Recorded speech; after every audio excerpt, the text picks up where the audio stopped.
forgetting what state he's in. He's forgetting what office he's running for. That's why he's hiding in his basement. But Trump should not be mocking him for it in the way he was until a few days ago. And there's two reasons for that. One is that it's lowering the bar for the debates. Usually what what you do with your opponent is raise expectations for their debate performance. By mocking his mental acuity, Trump is basically, if Biden strings together a few coherent sentences, he wins. And second is seniors. Trump is struggling with seniors in a lot of the key swing states. And seniors don't like to see somebody mocking an older person for their mental challenges, because many of them are dealing with struggling with losing their memory, have loved ones who have struggled with memory loss and dementia.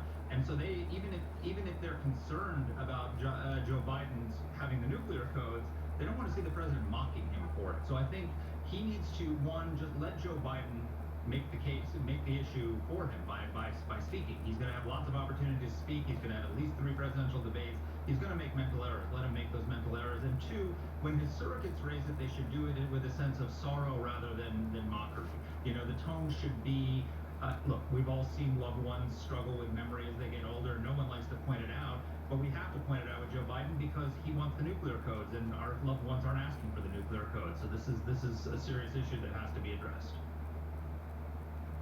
Yeah, so to be clear, you're not saying that it's not an issue and it shouldn't be part of the campaign and it doesn't matter. What you're saying is that President Trump's approach to it by mocking him, and we saw that, in the interview with Chris Wallace, where he said he's shot, he's mentally shot or whatever it is, that isn't the way to go about it. And in fact, when you watch the debates, I would go back and watch Joe Biden's closing statement, and almost invariably, it didn't make sense. I mean, they were words that didn't belong together in a sentence. And isn't, the closing statement is sort of something that I would think you rehearse ahead of time. It's not a response to a question. It's something that you would have prepared to go. So would you advise the president to, ahead of the debate, instead say, wow, he's done this so many more times than I have.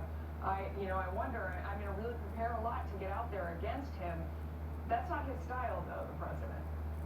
Well, that's what the president should be saying. For a debate, you want to raise expectations for your opponent and lower them for yourself. That's what every successful debater does. So lowering expectation, Biden, he's making the bar so low that he can jump over it pretty easily. He has to be very careful also, and he has to prepare himself in how he responds during the debate when inevitably in those 3 debates Joe Biden says something that shows that he's not all there. He needs to not attack him. And he also needs to be prepared for the possibility that Biden can string together an hour and a half of coherence, or that he'll have a line ready like Ronald Reagan did in 1984 in his debate with Walter Mondale that sort of puts it to rest. The debate prep is going to be very tricky, but he has to not make fun of Joe Biden or seem to be attacking him for his mental lapses. But you're right, the mental lapses are a really important issue, because you want your president, your commander-in-chief, to be completely there. Yeah. Mark Thiessen, thank you so much for coming on. Interesting stuff. We appreciate it, John. Thank you. I just want to make it clear to the American public, what we have right now are essentially 3 New Yorks. And that's why you hear us calling for mass and increased social distancing to really stop the spread of this epidemic. White House Coronavirus Task Force Coordinator Dr. Deborah Birx urging Americans to take safety measures seriously as the country surpasses 4 million confirmed infections. Joining me now is another task force member, Director of the National Institute of Allergies and Infectious Diseases, Dr. Anthony Fauci. Doc, good to see you today.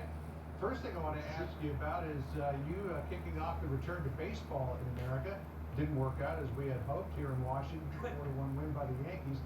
What was it like throwing out that first pitch?